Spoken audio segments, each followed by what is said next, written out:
Anh Bible trang siya telan pat kan satan an mi som sang se. Amen. Ai thu hi alung le thlak ka sia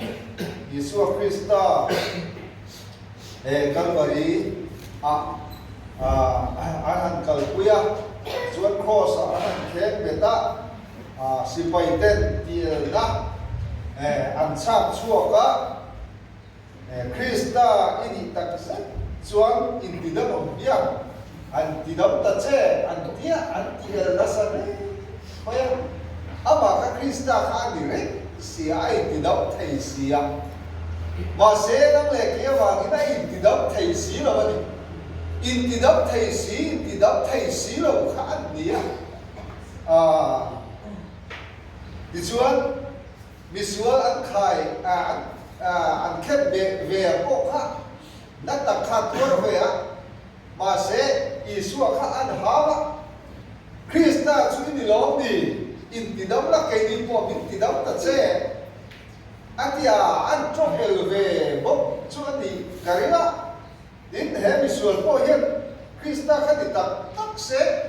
in thì đâm sẽ mà có khát thì đâm về sẽ có khát dù về po thì mấy thế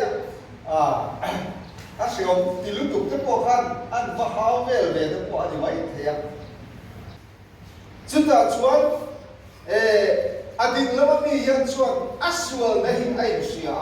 Asual này ai po mà thì chuan pathian ne la hian ngai dam adila thì chuan Isu irem tlen min sharang che ti in lali suwa hi ange ani chuan job le chilim lali suwa chuan ti ta provin ka hila che boina hian ka ne na paradi sai ok ve ati lalpa fakinam ro se boina hian ka suwa late in sia ila lali suwa de na hian ngai dam di la lali suwa hi a la thì chuan lali suwa milo kon ko an de la min suai do na ni ti e sem thang le